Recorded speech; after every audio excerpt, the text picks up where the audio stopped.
চলেন আপনাদেরকে দেখাই আমার ফ্ল্যাটটা কোথায়।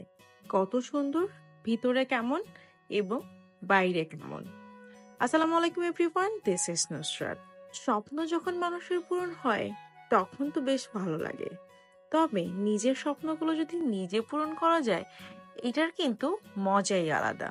নিজের একটা বাড়ির স্বপ্ন সবাই দেখে, তবে ঢাকা শহরে বাড়ি করাটা অনেক ব্যয়বহুল। ইনশাল্লাহ আমার সেই স্বপ্নটাও পূরণ হবে। সকালে ঘুম থেকে উঠেই আমার প্রথম কাজ আমার ছোট্ট বাচ্চাটাকে অনেক অনেক আদর করা, ভালোবাসা দেয়া। আদর শেষে ঝটপট রেডি হয়ে নিলাম। মাশাল্লাহ, আমাকে কিন্তু বেশ সুন্দরই লাগছে।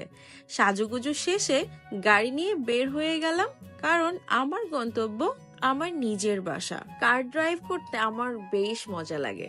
আমার অনেকগুলো স্কিল আছে, তবে সবচেয়ে বেশি পছন্দ কার ড্রাইভিং। এটা আমি এত বেশি মজা করি, এত বেশি এনজয় করি, এবং আমি অনেক বেশি কনফিডেন্ট যে আমি গাড়ি চালাইতে পারি। সো দেখেন, চলে এসেছি।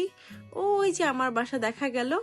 সো এই হচ্ছে, এই যে এটা অনেক সাধনার একটি বাসা। এই বাসাটা আমরা নিয়েছিলাম 2020-এ, এখন 2025।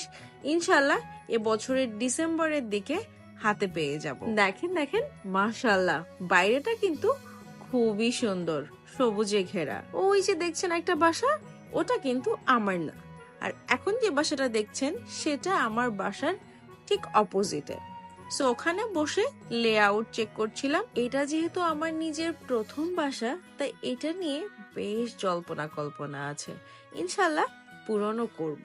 আমার বাসার সামনেটা এখনো বেশ খালি রয়েছে। এখন আপনাদেরকে জানাবো এই বাসার মধ্যে আমি কয়টা রুম করছি বা আর কি কি করছি। এই বাসায় আছে 5টা ওয়াশরুম। আমি ওয়াশরুমের কথা আগে বললাম, কজ এতগুলো ওয়াশরুম দিয়ে কি করবো আই ডোন্ট নো, বাট ঠিক আছে, ওয়াশরুম আছে 5টা। মাস্টার বেডরুম একটা, then second bedroom, third bedroom, guest room, living area, dining space, drawing area, এবং আরো আছে হচ্ছে প্রেয়ার স্পেস। ও, স্টোর রুমও আছে। সো অনেক অনেক অনেক কিছু আছে। আমার বেশ মজা লেগেছে। এই হচ্ছে আমার বাসার বাহিরেরটা।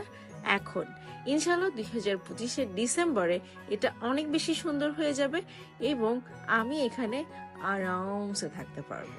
আমি আমার অনেকগুলো স্বপ্ন পূরণ করেছি, যার মধ্যে এইটা একটি।